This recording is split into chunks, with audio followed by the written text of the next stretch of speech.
Rabbi,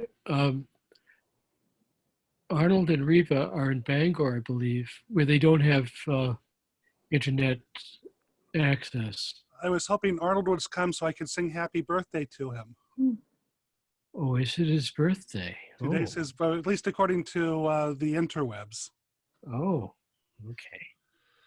Well, I will write him a note and mention happy birthday in written form. Mm-hmm.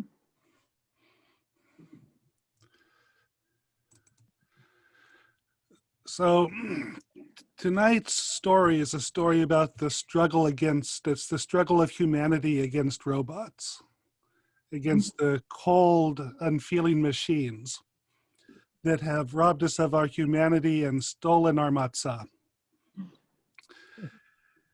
There are different types of matzah. Have some here. One of them is going to be revealed by the end of the night as the real McCoy, is the actual matzah, and the imposters will be revealed. But since we're talking about heroes who stand up against machines, I thought we'd start with a little song, the blues standard, John Henry, another great individual in the futile attempt to resist modernization.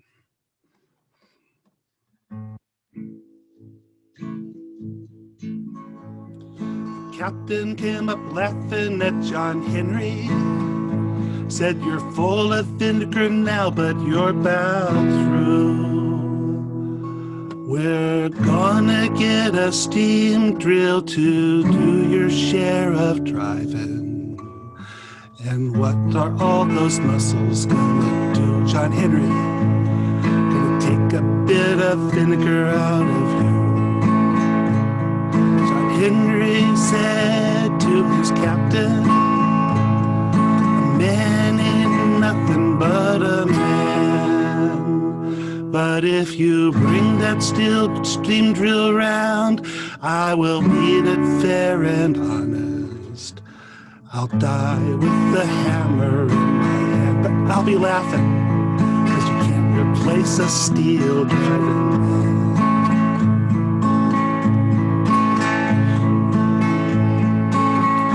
Was a big crowd of mourners at the church house. The section hands laid him in the sand. The trains go by on the rails John Henry laid. They slow down, and when they come to the place John Henry lays, resting his back, the men and women, they all say, "Yonder lies a steel driving man. Lies a steel driving man. Yonder lies a steel driving man, oh Lord. Yonder lies a steel driving man. Yonder lies a steel driving man, oh Lord. Yonder lies a steel driving man. But John Henry is not the only hero who has. Thank you. And apologies to Doc Watson, Johnny Cash, and everyone else. Very nice. John Henry is not the only person to devote his life to the futile cause of resisting mechanization. There's this person. And tonight is going to be his story, his struggle. And what I learned from the period in my life when I learned how to make matzah, and what I believe is the correct way, and how it's enhanced my Passover, and how it's my hope that more and more people will take this on. We had a very nice program at the synagogue 2 years ago where we made matzah together. And one of the beautiful things about opening up, please God, we'll be able to do that sort of work again. There is something wrong with the matzah that we have. There's a problem, and there's a huge clue to the problem right in front of us, right in the Haggadah. It's you can't miss it. So you go through the Seder, the rabbi talks forever, you feel like you're never going to eat, but eventually you get Hallel rolls around, you get through Hallel, and then you can do Motzi Matzah, and you do the Maror, and you're close to the meal, but you have to do one last thing before Shulchan Orech. And this is the procedure called Korech. And it's translated here as Hillel's sandwich at the temple. And it has a picture there you can see on the thing of it looks like a sandwich with matzah. 2 things of matzah and a bunch of maror and other things crammed in between them. The problem with this is that, one, that's not a Middle Eastern sandwich. Hillel never had a sandwich like that. That's a very English sandwich. That's a very European sandwich. The other problem is that korek doesn't really mean sandwich. Korek means to bend or to wrap. And what Hillel made for himself from the Paschal offering, some maror and some other goodies probably, what he made himself was a shawarma, basically. He was, so real matzah, we know from the text, has to be able to be bent. And it has to be something that you could make a wrap with. And so we know immediately there's something wrong with our matzah. Because if we take our machine matzah and we try it, you'll have crumbs everywhere. It's not going to bend. You can't bend it. And if you think that this is, so you have one data point, Rabbi, what does that mean? There's the tail of the matzah mouse. This is a story that rabbis tell their children when we put them to bed, the tail of the matzah mouse. And the tail of the matzah mouse in the Mishnah, and reported here in one of our clothes, Shulchan Aruch, there's a problem. If you have 2 homes that are attached together, and a mouse has common access to both of those homes because he's a mouse. And in one of those homes, the preparations for Pesach have been done.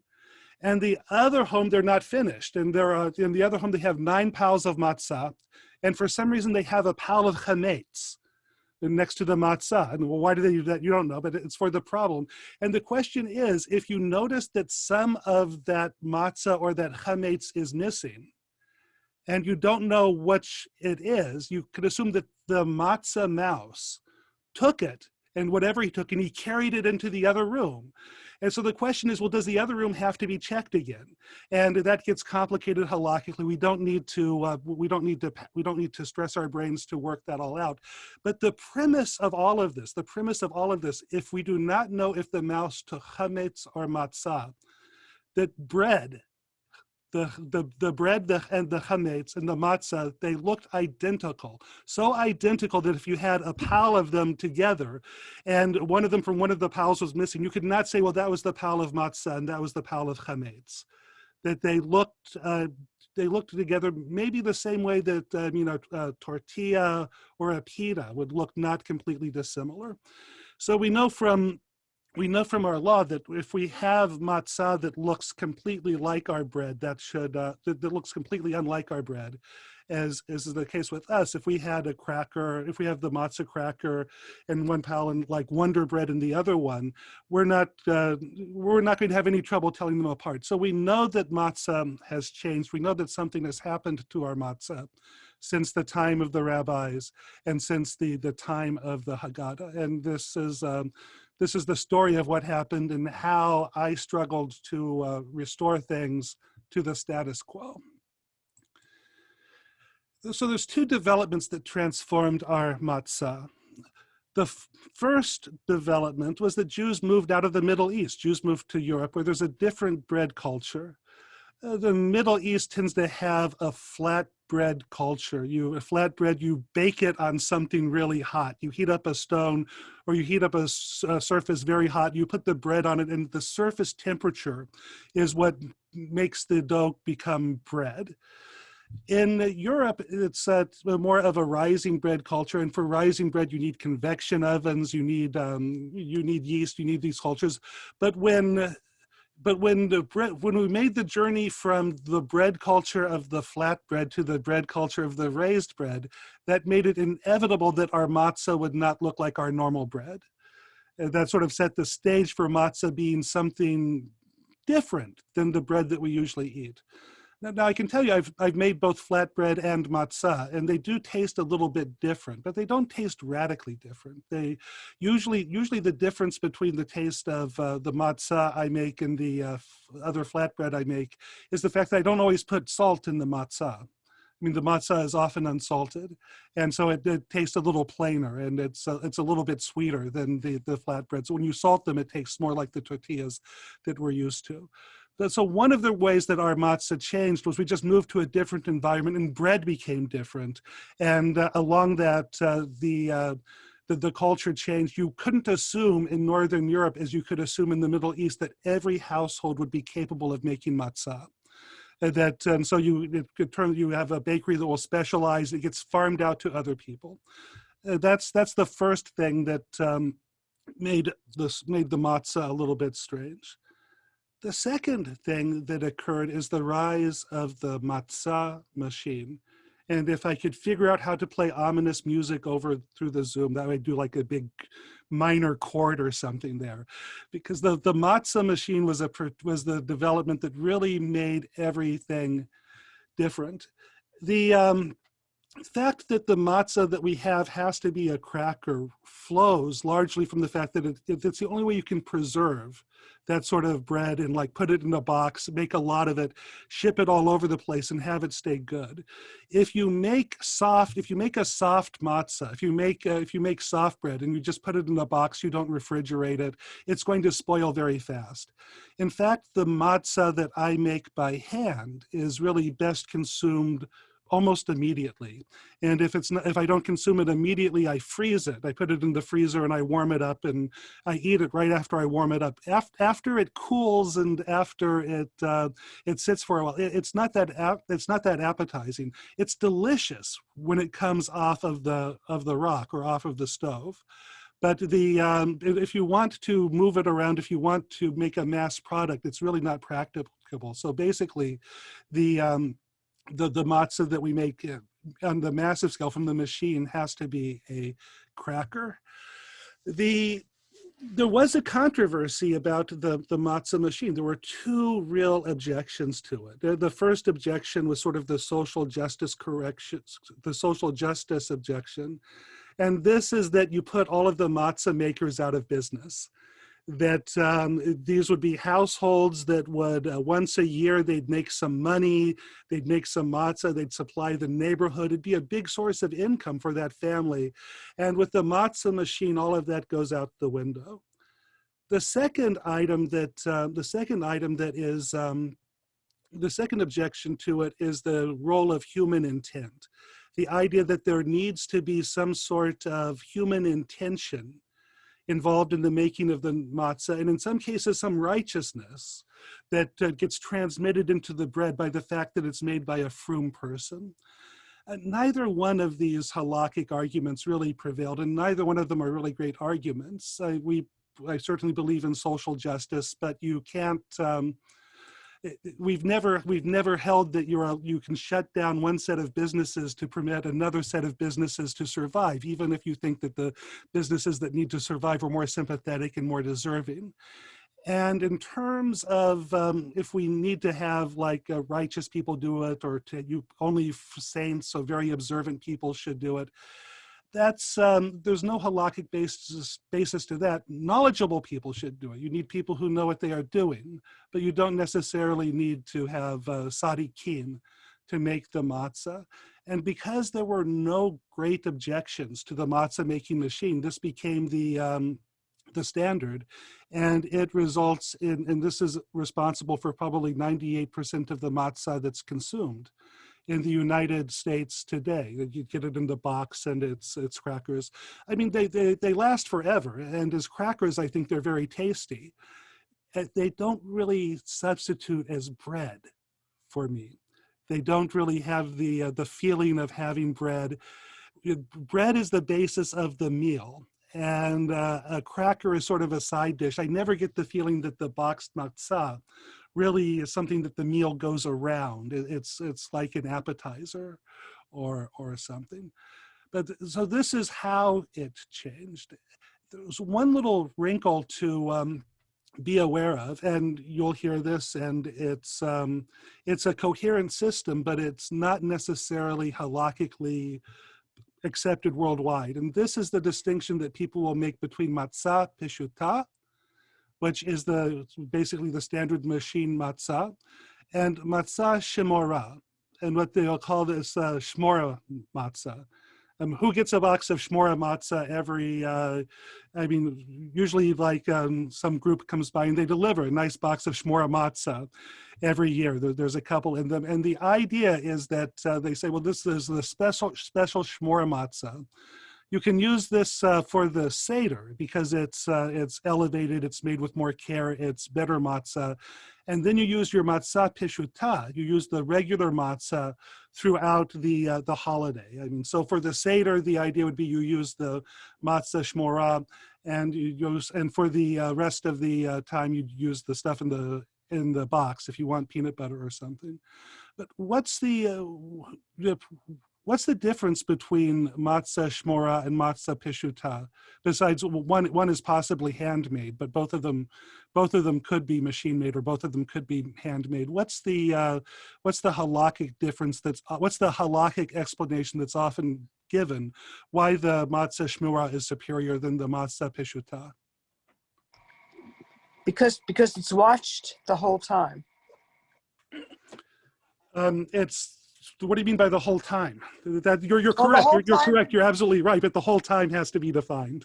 From the beginning that the dough is made, and then it's rolled out, and then it's put in the oven, and it's timed, and then it's brought out. Close. Okay. Close. I think it's the whole, since the wheat is harvested, right, until it's processed. Yes. So the distinction that's being drawn here, and this is something that from my point of view, other people disagree, and other people are allowed to disagree, but I was brought up to believe that all matzah is matzah shmora, that there's no such thing as non-matzah shmora, that matzah by its very definition is bread that has been guarded in order that it does not ferment. What are the ingredients? What are the ingredients of matzah? Water and wheat. Yeah, flour and water. Flour and water. Very simple. Water, yeah. Well, what are the ingredients of flatbread? Same. They're the same. They're the same.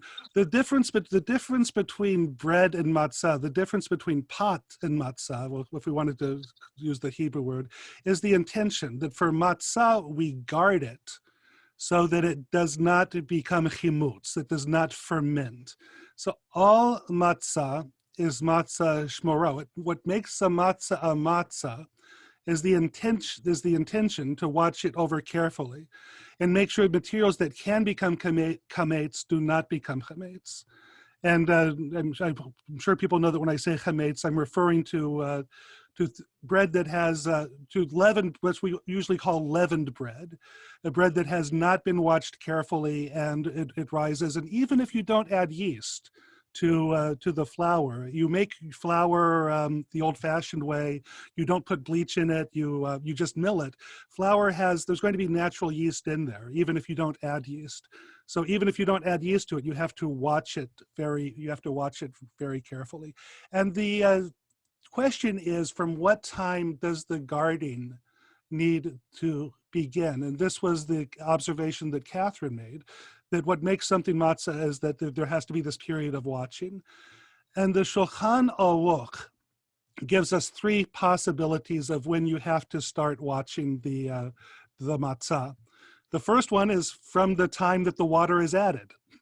And if you don't start watching then, it's going to get away from you very fast. So the most lenient standard of matzah shmira is that when you add the water, you start to keep an eye on it and you make sure it does not ferment. We do not like to rely on that. We do not like to rely on that standard, though that's a standard that's clearly contemplated in the Talmud. The median standard is that you watch it from the time that the flour has been milled until the time that it is baked. And this is the standard by which machine matzah is incorporates, that the flour is milled at the factory. They take steps to make sure that water doesn't fall on it, and they make matzah. Everything's happy. The third possibility that is given in the Shulchan Aruch is that you could watch from the time that the wheat is harvested, that and some even say from the time that the wheat is standing and ready to harvest, that you can send people out into the field to watch the grain. When you bring the grain in, you're very careful to keep water off it, and you store it in a way to make sure that it cannot become contaminated with water anyway. This is the strictest standard. People who hold by Matzah Shmura or Shmura Matzah, people who hold by that, what they usually mean, they're usually talking about the third one. They're saying that this is Matzah Shmura, and what they mean is that we watched the wheat from the time it was harvested. And that therefore sets it apart from number 2, which is watched from the time that the flour is milled. But this is not a this is not a meaningful difference in all halakhic systems. I have to be careful how I speak because some people hold by that halakhic system and I don't want to insult them. But from the perspective that I'm from, there's no distinction between these in terms of shmirah and peshuta. They're all matzah shmirah. And all of these things are equal. All of these things could be used. There is an interesting point to note that in terms of number 3, the strictest standard, in the academy, there's some question as to whether that is actually a position that's expressed in the Talmud. That's to say that there's a consideration that this might be one of the many things that got sort of confused and corrupted with the handoff of Jewish teaching from the time of the Talmud to the time that these customs came into existence in Europe. And in those things, we have many examples of how Passover changed when it went to Europe. What do people use for maror in their households?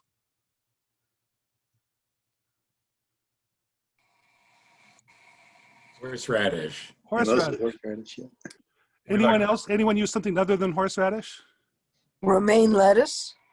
Romaine lettuce. Anyone? So I use romaine. Oh, we do both. We do everything. We just want to make everyone happy. But so what's anyone know what the basis and the difference between horseradish and romaine lettuce is? Why some communities use horseradish and some use romaine lettuce? Well, for us, it was the bugs. The bugs on the romaine were causing problems for us. that will that would definitely affect one's decision. But wasn't it just based on availability in terms of where they were in Europe? Yeah, in northern Germany, you're not going to get romaine lettuce in the spring, probably. So that's a so when the customs of Passover moved to places where they didn't have the materials that people were used to using, the customs had to change. And so Ashkenazim tend to use chrein or horseradish for maror, whereas Sephardim tend to use romaine lettuce.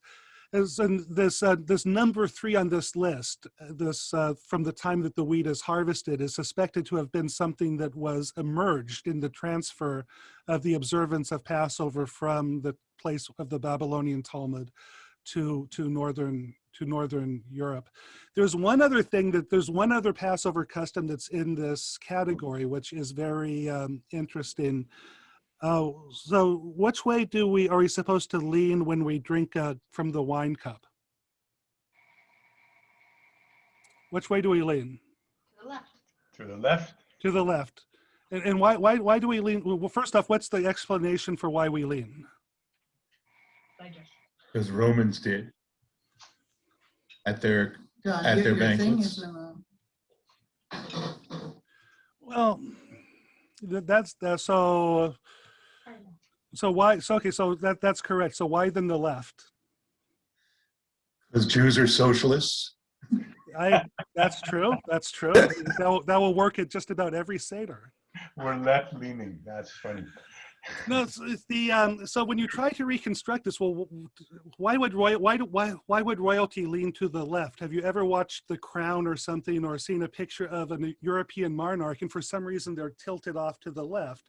You don't see this. The reason that you lean in. Is it because they carry a sword on the right? They don't want to impale themselves? That would be a Well, great actually, reason. they probably carry it on the left, actually, if they're right-handed. So They're holding their grapes in the right hand. So royalty in the Middle East did not sit on a throne. Royalty in the Middle East would lay on their side, on a couch. You go in to see Cleopatra or Caesar, they're lying down on a couch. And so we're emulating royalty by leaning to the left. And the reason that you would lean to the left is if you lean to the right and you reach for the wine glass with your right hand, you'll fall over, because that's the hand that was supposed to be holding you up. It's just it's just an examples of how when the cultures shift, sometimes you lose the original meaning of the things. So I just wanted to, that's sort of the background. I wanted to talk to you about my career as a matzah maker.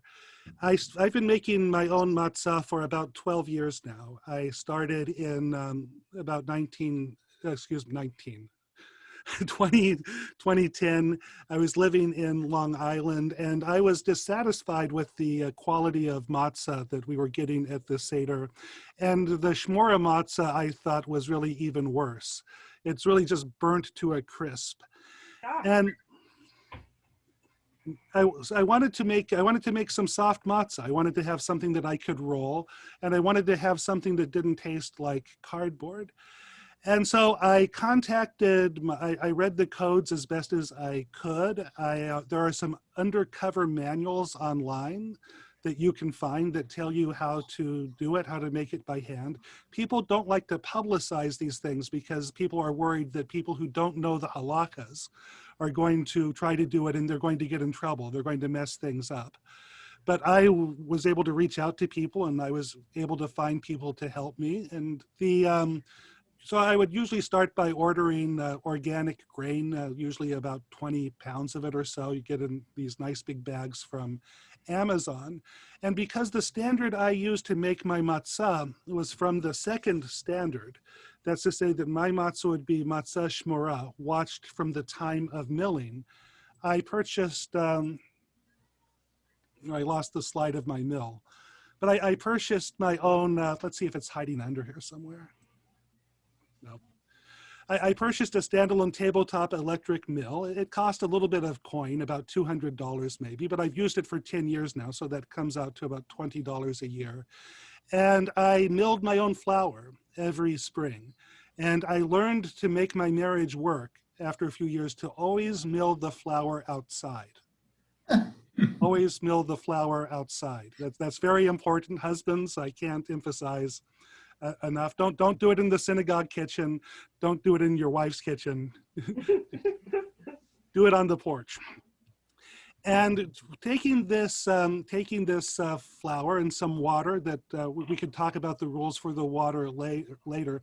For the first few years that I made my own matzah, I actually got rolling pins. I got one of those pizza that puts the holes in the pizza crust. I got one of those things to make the holes in the matzah, and I would roll it out. And I got a timer because there's a time limit. Under the strictest rules, you want to only have the water in contact with the matzah for 18 minutes or so before it's cooked. I've learned lately that the true rules of the Talmud are actually quite a bit more lenient than that. But in later years, rather than rolling it out, I started using a tortilla maker and a pita stove. A tabletop pita pot stove. And so I will take about, I don't remember the exact proportions. I experiment a bit every year, but let's say a couple cups of flour, some water, mix it, and I knead it for a long time, maybe for 10 or 15 minutes. After I knead it for a long time, I'll divide it into like 4 little balls. I'll roll those up and put each of those into the tortilla press and flatten them in the press. Once they're in the press, it's about 350 degrees. There's no question of any chimutz. There's no question of any rising after that. That's going to kill the yeast, or at least make them inactive instantly. And after that, I put them in the pita pot for however I need to get them nice and toasty and warm. And if we're eating them, if it's for Seder, I'll leave them out and we'll eat them for that night. If not, I'll put them in the freezer. And throughout the holiday, we'll take some of them out and we'll have some of them every evening. It's a, and this is a picture from the workshop that we did here at the synagogue just 2 years ago. You can recognize the tablecloths of the downstairs. This was from our friend Alan of Bethel, who came over to make matzah with us. Soft, laminated matzah made under the supervision of Rabbi Bill Siemers. This is one of the social media posts I'm proudest of all. I mean, this is, and to be able to do something like this and to be able to bring it to the congregation. And this is what it looks like. This is the real McCoy. This is a set of 4 matzot in the little pita baker container. They are they're not that thick, but they're not as thin as a tortilla. As you can see, they're a little puffy, like pita. There are some Ashkenazi authorities that actually worry about the little puffy things, and they think that they're chimuts, but they can't be chimuts. If you've already put them through the tortilla press, there's no way that there's any yeast alive to make chimuts while they're baking in the pot at 400 degrees or so. But this has been the project that I have been on. And I've written quite a bit about it. You can, I have some articles about it on my old blog site, dordea.org. And they're still there and they're still free for people that want to come by and to read them. The process of preparing to do it was depressing in one major aspect. And that was the differing responses I got from rabbis from different denominations about how to proceed. When I reached out to everyone I know, and I have a lot of connections. And when I reached out to Haredim were happy to help. I reached out to religious Zionist rabbis, they were happy to help. Reached out to Orthodox rabbis in America, they were happy to help. When I reached out to my conservative colleagues, I got one positive answer, and I want to mention his name. Rabbi Howard Hoffman wrote me a very nice note saying, these are the obstacles I think you have, and this is how you can overcome them. The other notes that I got were, don't do this. You can't do this. You're not good enough to do this. We can't make matzah. It's for experts. You're going to end up making chametz. You're going to ruin Passover. Nobody's going to believe that your matzah is kosher, and you're wasting your time to do it. And that was very disheartening. I mean, not just because the advice itself was disheartening, but because this was coming to me from my own movement, as opposed to the other movements that I reached out to. And even more depressing than that, a very common response from my conservative colleagues was to say that, well, you can't make real matzah because that's too hard. But I have this great adult education program for you. You'll do it before the holiday, before you kosher the synagogue kitchen, and everybody will come in and they'll make fake matzah. You'll just use normal flour, you'll have timers, people will run around, they'll put it in the stove. It'll be a lot of fun, but they won't be real matzah, so make sure they don't take them home, because you don't want them to eat them for Passover, because they're not real matzah, because nobody can make real matzah.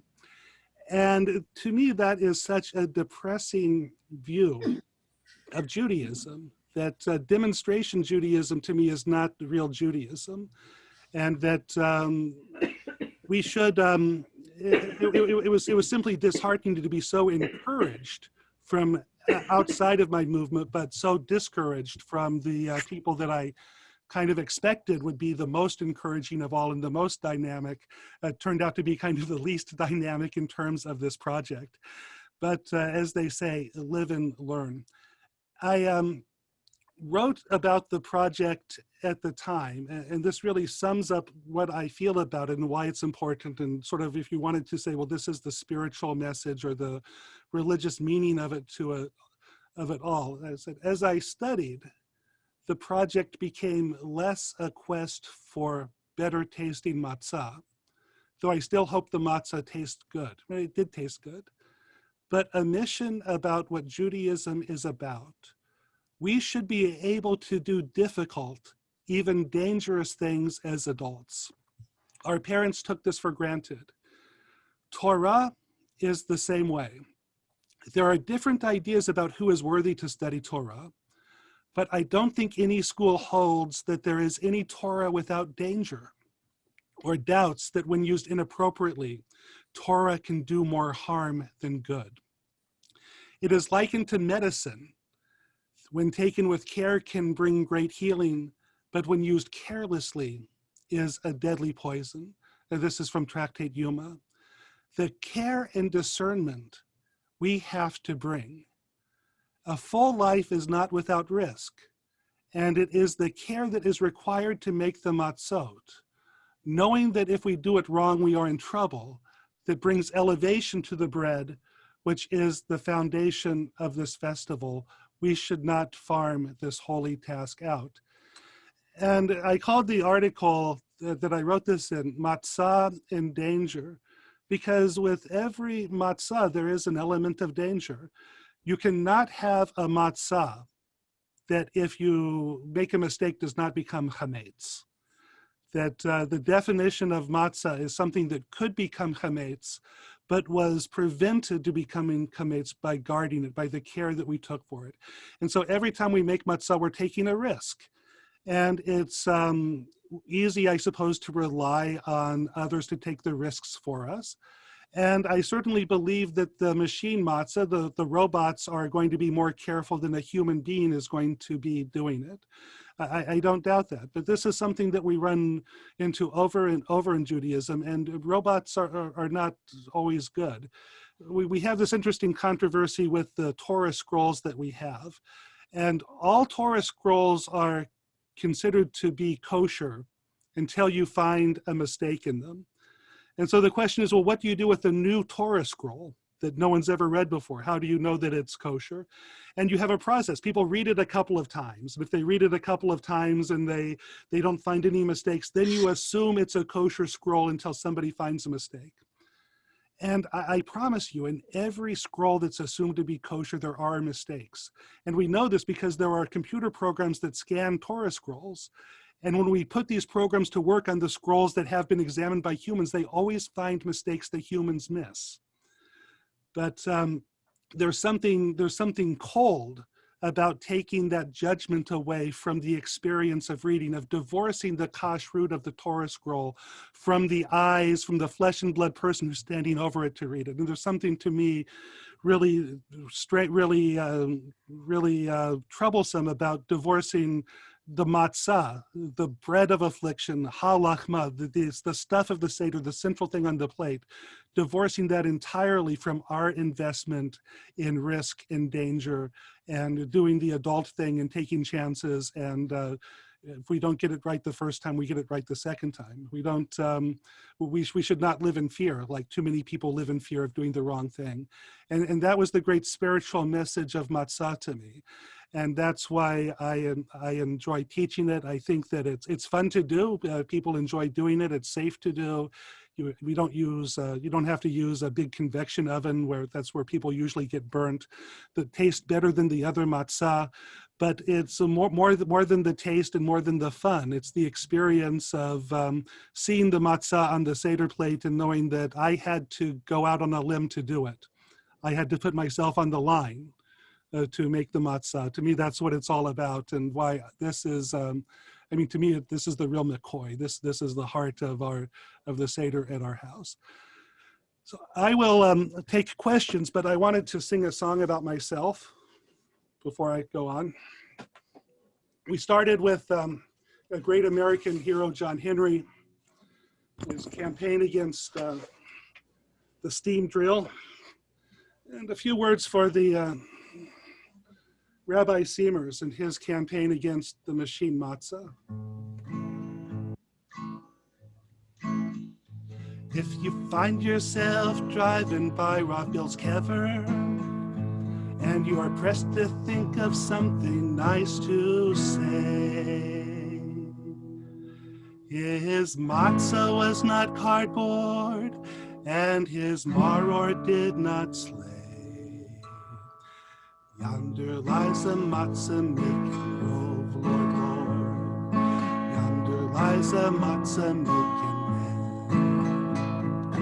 Yonder lies a matzah making man, Lord, Lord. Yonder lies a matzah making man. Yonder lies a matzah making love, Lord, Lord. Yonder lies a matzah making man.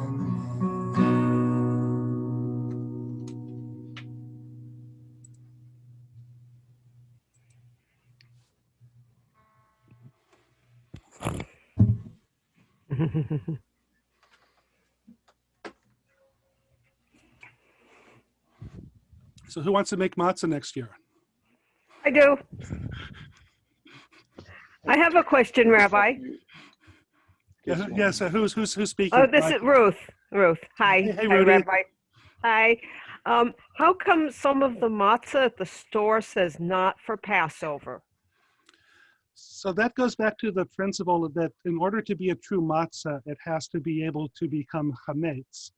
And there's this thing called egg matzah, which I don't think has eggs in it, actually, but it usually is a combination of flour and fruit juice.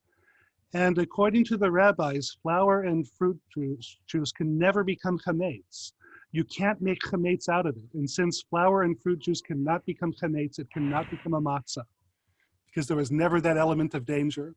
And so it's permissible to eat it. It's not chametz. It could never be chametz, but it can't be matzah either.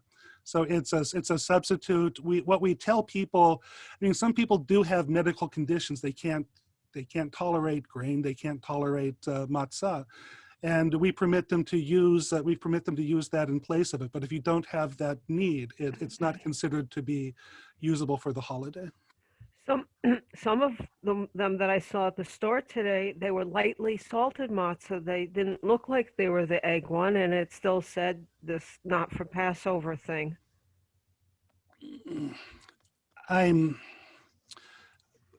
Without looking at the box, I could not tell you 100%.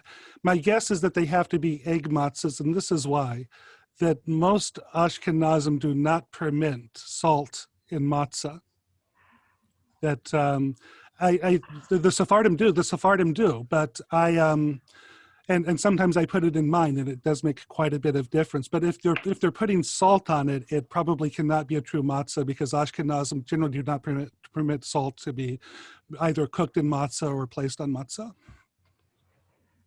I wonder if it could be also that maybe it's matzah, but it's not kosher for Pesach, just like, let's say, some dishes that you use during the year to eat a bread sandwich, unless they're clean a certain way or not, you put them away. So maybe if these matzahs were made on equipment that also makes bread or something, maybe a crumb of it got in, or it's not completely pure. Maybe, so it could be matzah, but it wouldn't be considered kosher for Pesach, because it wasn't under that strict cleanliness, process all the way through, all the machinery over it. That's possible, but remember, the shiur for matzah is it's never annulled. Yeah. I mean, so that's the. It's hard to think of that category because if it's never annulled, either it's matzah or it's not. It's but I don't know. I'd have to look at the box. Judy. I have the answer. Coming from the Manischewitz city, they said that they clean their factories before they make matzah for Passover. They make the other matzah year-round, but their factories are cleaned and made ready for Passover, and then they make the Pesach matzah. Hamden 04430. 04444. Nathaniel. I was just curious, have you tried making matzah out of one of the grains? Like oats or spelt? Yeah, or whatever. Barley. I don't even know what spelt is, to be honest. Yeah, I don't know either. But like barley or oatmeal. I'd love to try that sometime. I think that opens up I think oats would open up the possibility of a gluten-free matzah, because I don't believe oats have gluten in them. I'd like to do that sometime. This year I'm just fighting to keep some of my matzah on the shelf. But it's been, I think that'd be a wonderful thing to try someday. Alan. Where does quality trump everything in some cases historically? Can you tell me more about the question? I'm just curious if quality of the product has been a motivator more than we may have thought. It's got to be good, or else nobody's going to eat it. Well, that's usually true, but Jews are really weird people. So Good answer. I don't think I'm doing a kitniyot class this year, but one of the things that always comes up this time of year is kitniyot, which are things that Ashkenazim don't eat because they kind of look like chametz, even though they are not, like legumes or peas. And when I was in my first pulpit in Maryland, this was about 12, oh my God, this was 20 years ago. I didn't think it was that long ago, but it was. This was when the kitniyot revolution was just beginning. This was when people in Israel were starting to throw off the yoke of kitniyot with the argument saying, you know, that since kitniyot is an Ashkenazi custom, it's fine if people in Europe want to avoid it, but this isn't Europe. It's called minhag hamakom, the custom of the place. And the custom in Israel has always been according to the Sephardi rule, where they didn't worry about eating peas and those sorts of things. And I told this to my congregation in Maryland, and I was expecting them to say, well, yes, that we've been liberated, we're free. And this woman stood up and she said, what's wrong with people these days? Why can't people suffer through Passover the way we suffered through Passover? And it's which is crazy because it's a holiday, and the point of it isn't to suffer at all. The point of it is to be joyous. But like all religious people, we have the idea that if it doesn't hurt, it isn't real. We believe that if it's painful, it's true. And we're weird, we're difficult. So if this is like the one area where the better taste, well, it's better doesn't necessarily get you over the finish line. Michael. I think you could have entitled your talk "The Art of Matzah," and artists though realize that people own almost nothing that's handmade or made by an individual that they can name. Almost everything we own is factory made, our furniture, everything, you know, and we need, I think it's very unhealthy to live with such anonymous things, you know. So what you're talking about, I think, is really important in a very large sense, as well as important for Matzah, you know. So I just, what do you agree?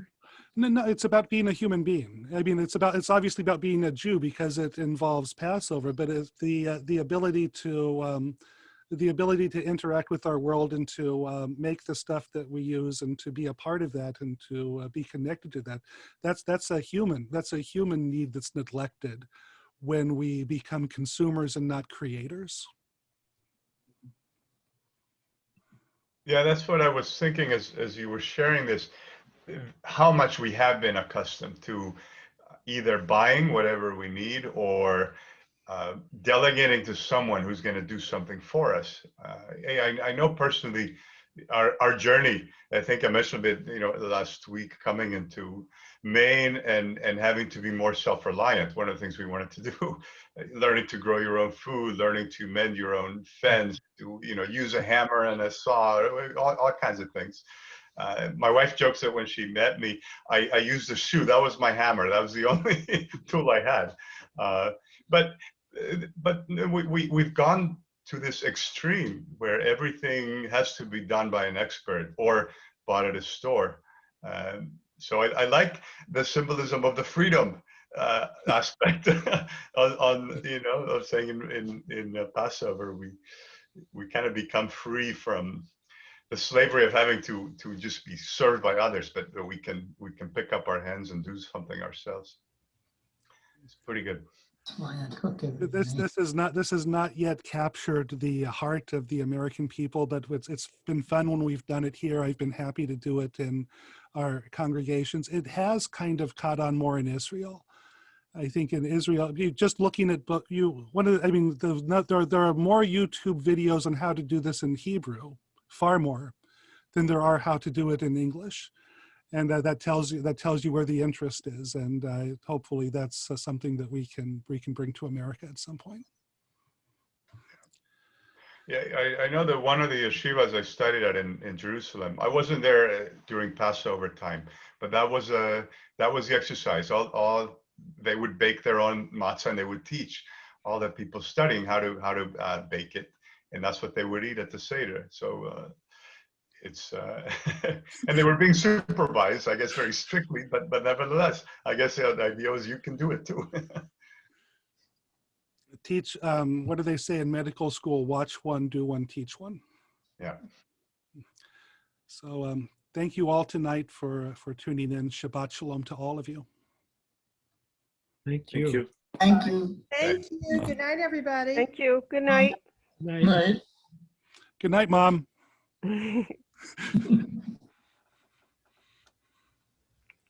That answer your question?